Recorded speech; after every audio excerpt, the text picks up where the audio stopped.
Doctor Keshav, आप से पूछना चाहती हूँ कि ये स्पेशल इन्वेस्टमेंट फैसिलिटेशन काउंसिल को सीपैक से बड़ा प्रोग्राम क्यों कहा जा रहा है?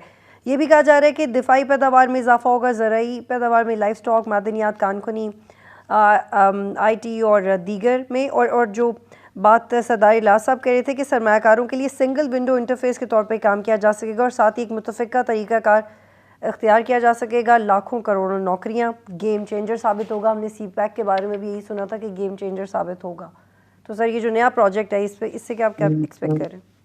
देखें, बात यह है कि हर प्रोजेक्ट को एडवर्टाइज या मार्केट करने के लिए ऐसी बातें की जाती हैं, वो तो बाद में देखा जाता है। कि मुझे पहली बात नहीं समझ आई कि क्या हम अब स्टेट सेक्टर और आर्मी के थ्रू कैपिटलिज्म बिल्ड करेंगे।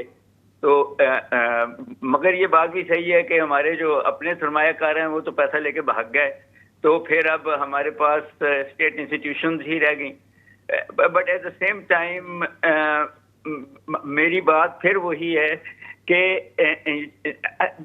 आप डेमोक्रेटिकली इलेक्टेड गवर्नमेंट से पहले कुछ फैसले कर रहे हैं जो शायद आप के हक में उस लेवल पे ना हो।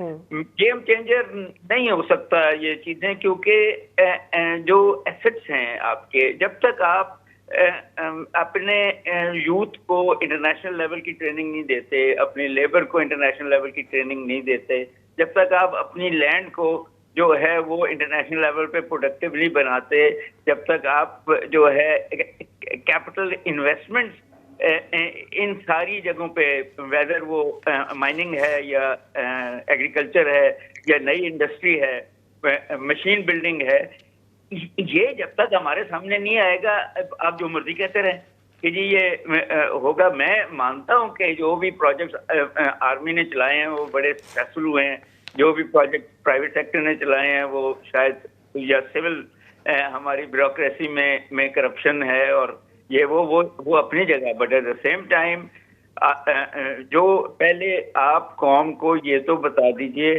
कि आपने कौन से रिसोर्सेज से ये सारा गेम चेंजिंग करनी है। जी।